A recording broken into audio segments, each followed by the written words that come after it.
tax freight train is bearing down on your retirement.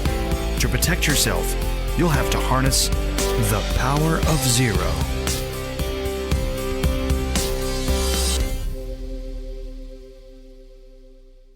Hello there, David McKnight. Welcome to the Power of Zero show.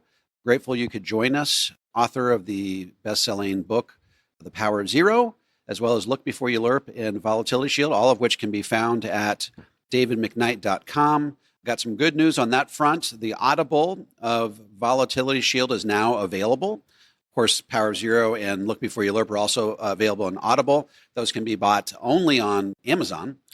So today we're going to talk about the oft-posed query, when should I take my Social Security?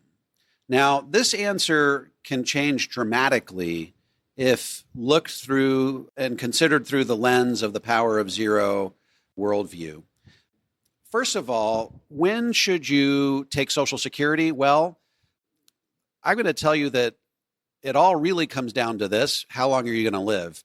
If you can predict how long you're going to live, then you can accurately predict at what age you should draw Social Security. How often do people say, hey, I'm going to retire at 70, draw Social Security at 70, and then die at 71? Obviously, that mathematically didn't work out for him. I've got a friend whose dad died at 63. Had he known he was going to die at 63, he would have taken Social Security at 62. So the bottom line is it really depends on how long you're going to live. The question becomes, how do you figure out how long you're going to live? My experience shows that one of the surefire ways to figure out how long you're going to live is to simply go through the underwriting process for the LIRP.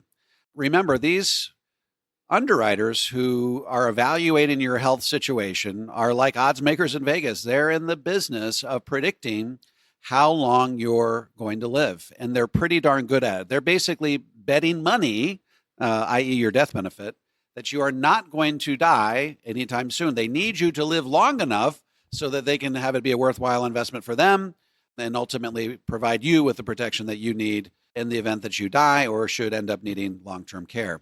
So what we found is that if you can go through the underwriting process, and remember, when you go through the underwriting process, you can get one of 30 different ratings.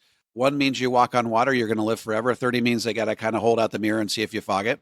And then you can get everywhere in between. The closer you get to a 1, the longer you're going to live, and the longer you should put off taking Social Security.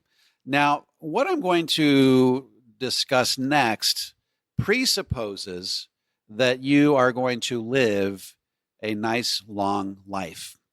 I'm going to tell you that you should put off Social Security if you're going to live a nice long life, and if in that underwriting process you get a 1 or 2 or a 3, you should really put off Social Security as long as you can. Remember that each year after your full retirement age that you put off Social Security, your monthly benefit increases by 8% per year. So a lot of people who are undertaking the Power of Zero worldview, or they're shifting assets from taxable and tax deferred to tax free, are doing, particularly with tax deferred to tax free, they're doing so by way of a Roth conversion. And when you do a Roth conversion, that is provisional income. Okay, a Roth conversion is provisional income. And if you take Social Security during the years where you are doing a Roth conversion, then that will cause up to 85% of your Social Security to become taxable. So that's why, number one, that's the first reason why I'm not a big fan of taking Social Security at an early age, because if you're taking Social Security while you're doing that Roth conversion, you end up giving yourself, you sort of lock into a taxable portion of Social Security. Not only that, but if you take it at 62, you are locking into the lowest possible amount that you could receive for Social Security. So if you were to take Social Security at 62, while you're also doing Roth conversions, you're taking advantage of this 7-year sale that we have. While taxes are on sale, we know that they expire January 1st, 2026. So you want to spread the tax liability out over 7 years. If you're doing Roth conversions during those 7 years and you're also taking Social Security, what have you done? You've locked yourself into the lower amount. We've already discussed that. And you've also locked yourself into a taxable amount. So while you're doing those Roth conversions, your Social Security will be taxed. So there's an opportunity cost on that. Whatever money you give up by way of tax is money that you could have saved and invested and have that money, had that interest accrue to your benefit over the balance of the rest of your life. So 2 points I really want to drive home here. Number one, if you take Social Security early, you lock into a lower amount. And if you do it while you're taking Roth conversions, you lock into a lower amount that's also taxable. That's why if you're going to live a long life, I'm a big fan of pushing off Social Security as long as you can.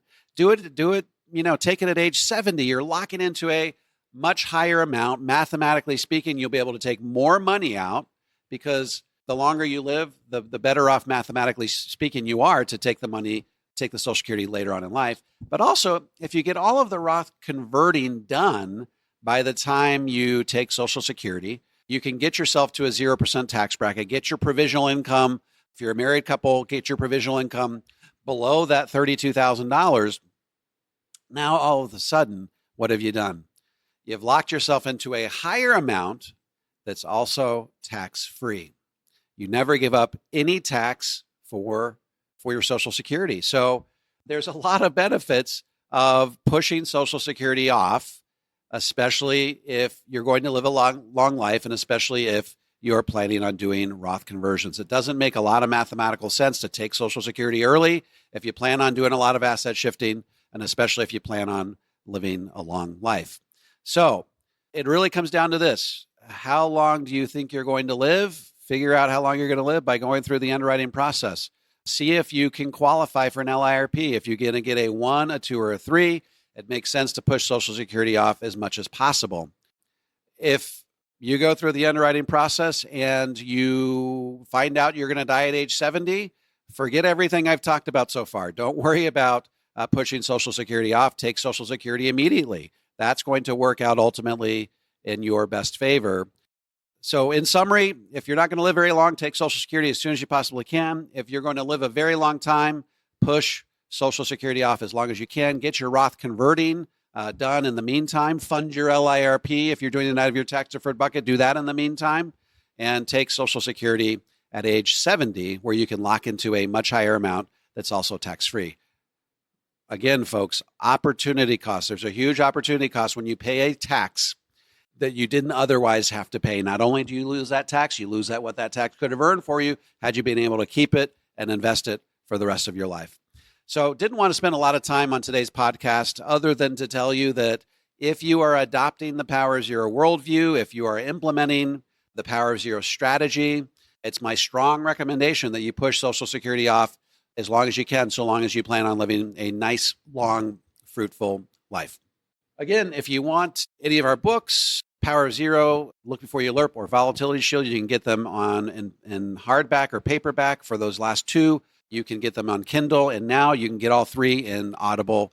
Very, very happy with how the Volatility Shield Audible turned out. If you would like to buy any of those books with bulk discount, you can go to thepowerofzerobook.com. You can go to lookbeforeyoulerp.com, or you can go to thevolatilityShield.com, and you can get all those with bulk discounts.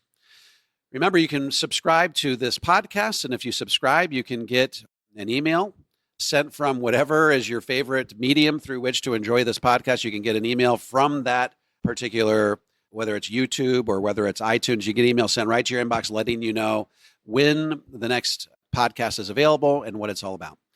Thanks for being on the call again. If you need to get a hold of me or have any questions, you can email me directly at davidmcknight.com. Thanks for being on the show today, and we will look forward to talking to you next week.